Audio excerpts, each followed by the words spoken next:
Thank you so much, Leanne. Now, I did manage to twist the minister's arm into staying a little bit longer. There's so much to get through. Over 1,000 stakeholders will be participating in this two-day conference to try and thrash out some of the hiccups or check in the progress of what has been happening in terms of skills development and training. So we continue to cast an eye on this particular sector. Mr. Minister, before we took the break, you were speaking to us about the issue of FET colleges. It's no secret that you are one who's strongly pushing for learners to not only consider university, but FET colleges. The criticism, though, has been that university qualification is still esteemed greatly among our people, more than FET qualifications, and that the job market also highly appreciates university qualifications. That's one of the things we need to change. That is why we have a comprehensive turnaround strategy to improve quality and attractiveness of FET colleges, because we have a huge shortage of skills. We're short of plumbers, we're short of welders, we're short of electricians who are qualified.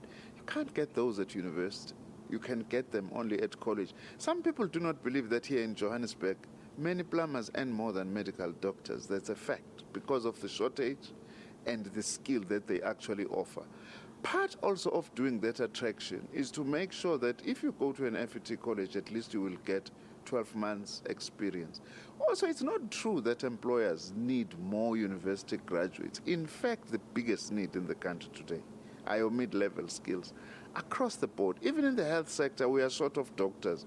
But you'll find the bigger shortages is in your mid-level skills, your radiographers, and a whole range of other people who, for instance, assist doctors. So we have to change that, and that is part of what we are doing with this skills development strategy, to say we need to be absorbing more of our youngsters into FET colleges. In any case, many of them are sitting at home doing nothing.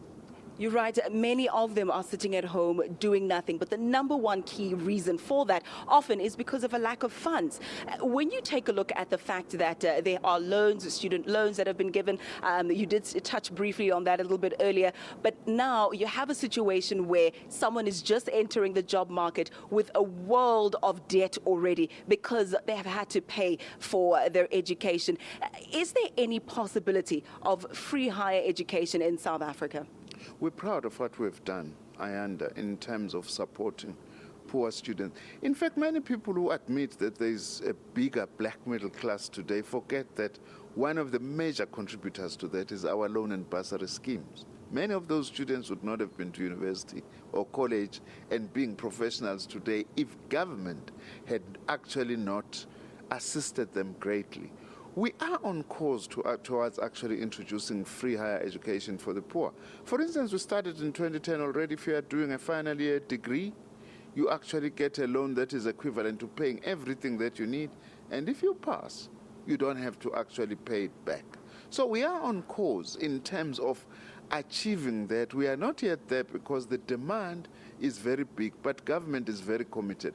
Even the issue of paying back and debt, we have done a lot to relieve students. For instance, now, since 2010, we are no longer required to pay before 1 year after leaving university, for instance. You don't have to pay immediately in order to give you a chance to get a job. That actually used never to happen before. And during that period, we are no longer now charging interest, whilst we are having that grace period of 12 months. We only start charging interest when you start working. And also we've gone a long way, by the way. Many students who had finished, passed, but could not graduate because they had not paid. We actually paid for a lot of them some 2 years back to say, here is a loan, pay, graduate, and go and get a job. So government has really been doing a lot to actually try and achieve this. Of course, the challenge and the call to all our students, there is no free lunch. You must also work hard and study and pass. I think we'll leave it there for now, but it just also goes to show that, you've given us universities, there's been a lot of advancement and development, but we simply want more. And I think it's very important when you take a look at a conference like this, because it brings together all the minds, all the people that are playing a significant role in this conference, in this skills development sector in South Africa, to try and help the viewers and the people who need it the most, grassroots levels.